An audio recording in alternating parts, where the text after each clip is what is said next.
Shalom, jumpa lagi dengan saya di Klavos Sukacita. Saya akan membagi firman Tuhan bagi semua pencinta Klavos. Mari kita berdoa. Kami siap mendengarkan firman-Mu. Buka hati kami dengan firman-Mu ya Tuhan. Dalam nama Yesus kami berdoa.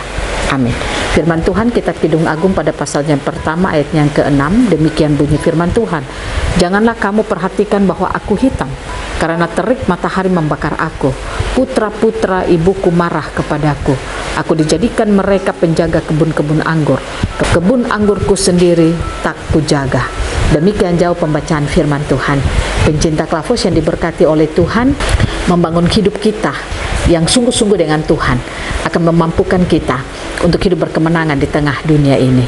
Situasi, kenyataan hidup yang kita alami itu tidak akan pernah membawa kita untuk tertekan dengan semuanya, tetapi kita akan mampu untuk berdiri tegak di hadapan Tuhan di tengah-tengah situasi keadaan yang kita alami.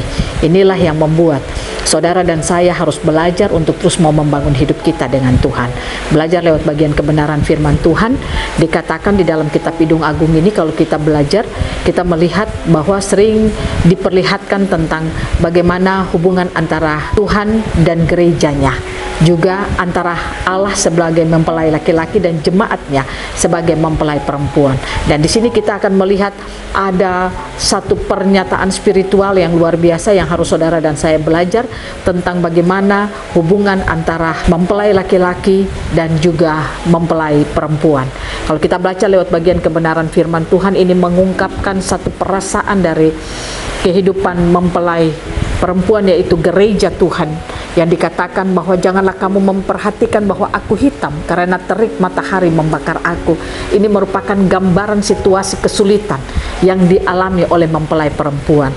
Dan dikatakan putra-putra ibuku marah kepadaku, aku dijadikan mereka penjaga kebun anggur. Kebun anggurku sendiri tak kujaga. Situasi tekanan kehidupan yang dialami oleh seseorang, janganlah itu membuat hidupnya menjadi lemah dan putus asa. Tetapi biarlah di tengah-tengah situasi kehidupan yang dialami, hendaklah setiap orang percaya mampu untuk terus membangun hidupnya kepada Tuhan. Pastikan dia bisa melihat Tuhan lebih dari situasi kenyataan yang dia alami. Kondisi fakta hidup itu pastikan membuat hidupnya itu tidak tergoyah sedikit pun dengan percayanya kepada Tuhan. Nah, inilah gambaran firman Tuhan yang ingin katakan kepada saudara dan saya. Mari kita terus membangun hidup kita lebih dekat dengan Tuhan. Mari kita terus membangun kepercayaan kita kepada Tuhan. Jangan jadi orang Kristen yang lemah karena situasi dan keadaan. Jangan jadi gereja Tuhan yang lemah di tengah-tengah dunia ini. Tapi marilah kita menjadi gereja Tuhan yang terus terhubung dengan surga. Artinya ketika kita bergantung sepenuhnya kepada Tuhan, gereja akan mampu hidup merepresentasikan Tuhan di tengah-tengah setiap pelayanan pemberitaan dari gereja Tuhan.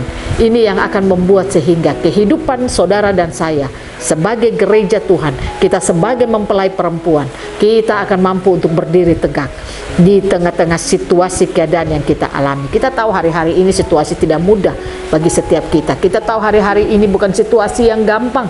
Hari-hari ini adalah situasi yang terkadang membuat orang tidak merasa berkemenangan. Ada banyak tekanan-tekanan hidup yang dialami oleh orang percaya. Belajarlah untuk terus membangun hidup kita dengan Tuhan, sehingga kita tidak akan pernah menjadi lemah, kita tidak akan pernah menjadi putus asa, tetapi kemenangan, sukacita, damai sejahtera sebagai rancangan Allah bagi kita untuk berkuasa dan memerintah, itu akan mampu kita lakukan dalam hidup kita. Saya berdoa Tuhan Yesus akan terus memberikan kekuatan bagi kita lewat Roh-Nya yang kudus, sehingga saudara dan saya akan jadi orang Kristen yang kuat. Kita tidak akan lemah dengan fakta dan kenyataan yang kita alami, tapi firman Tuhan memampukan kita untuk melihat Tuhan lebih jelas dalam hidup kita. Amin. Mari kita berdoa. Terima kasih Tuhan. Kami percaya kami akan terus mengalami kekuatan Tuhan dalam hidup kami. Roh Kudus bekerjalah hebat dalam hidup kami, pimpinlah kami selalu. Amin. Shalom. Tuhan berkati kita semua.